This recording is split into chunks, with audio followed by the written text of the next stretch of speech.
राजस्थान की पवित्र धरती पर एक ऐसा धाम है जहां आज लाखों लोग अपनी उम्मीदें लेकर पहुंचते हैं। ये है खाटू श्याम जी का पवित्र मंदिर।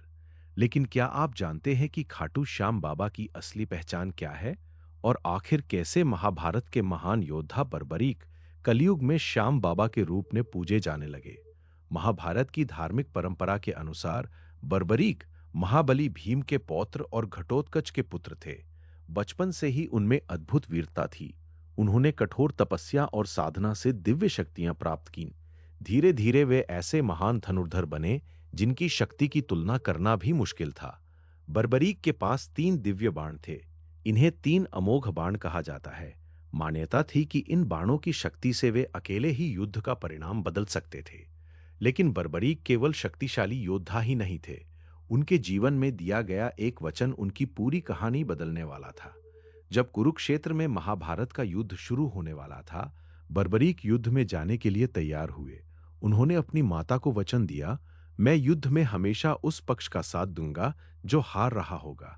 ये वचन सुनने में महान था, लेकिन इसके पीछे एक ऐसी शक्ति छिपी थी जो पूरे युद्ध का परिणाम बदल सकती थी।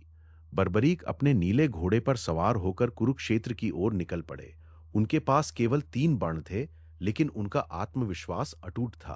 दूसरी ओर श्री कृष्ण जानते थे कि यदि बर्बरीक युद्ध में उतर गए तो उनका वचन युद्ध को एक ऐसे चक्र में बदल सकता है जिसका अंत करना कठिन होगा।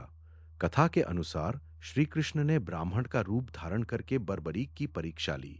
उन्होंने पूछा, तुम युद्ध में कितने बाण लेकर जा रहे हो? बर्बरीक ने शांत भाव से कहा, केवल 3। श्री कृष्ण ने पूछा, क्या केवल 3 बाणों से तुम युद्ध कर सकते हो? तब बर्बरीक ने अपने बाणों की अद्भुत शक्ति बताई।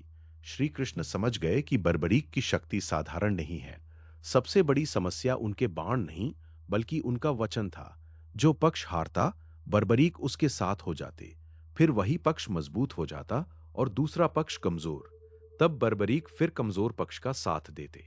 इस तरह युद्ध का संतुलन बार बार बदलता रहता। तब श्री कृष्ण ने बर्बरीक से एक ऐसा दान मांग लिया जिसकी कल्पना कोई साधारण मनुष्य नहीं कर सकता था, उनका शीश। बर्बरीक समझ गए कि सामने स्वयं भगवान श्री कृष्ण हैं।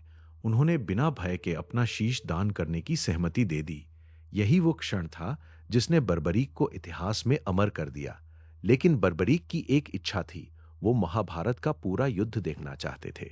श्री कृष्ण ने उनकी इच्छा स्वीकार की। धार्मिक मान्यता के अनुसार उनका शीश एक ऊंचे स्थान पर रखा गया, जहां से उन्होंने पूरा महाभारत युद्ध देखा। युद्ध समाप्त होने के बाद उन्होंने माना कि विजय के पीछे सबसे बड़ी शक्ति स्वयं श्री कृष्ण की थी। बर्बरीक के इस महान त्याग से श्री कृष्ण प्रसन्न हुए। मान्यता के अनुसार उन्होंने वरदान दिया, कलयुग में तुम मेरे नाम श्याम से पूजे जाओगे। जो भक्त सच्चे मन से तुम्हें याद करेगा, तुम उसके लिए सहारा बनोगे। इसी वरदान से बर्बरीक के श्याम नाम से पूजे जाने की परंपरा जुड़ी मानी जाती है। अब कहानी पहुंचती है राजस्थान के खाटू क्षेत्र में। खाटू की प्रसिद्ध लोक मान्यता के अनुसार बहुत समय बाद बर्बरीक का शीश धरती में छिपा हुआ था। एक गाय रोज एक विशेष स्थान पर जाकर अपने आप दूध देने लगा।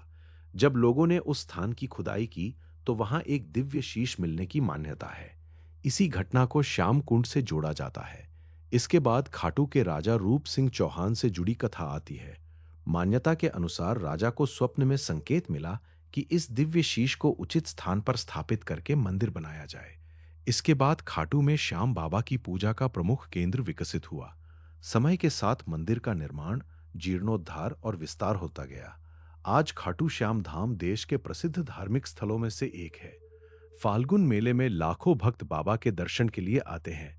बर्बरीक की कहानी हमें सिखाती है कि असली महानता केवल शक्ति में नहीं, बल्कि वचन, भक्ति और त्याग में होती है। इसी विश्वास से भक्त आज भी कहते हैं, हारे का सहारा बाबा श्याम हमारा। जय श्री श्याम।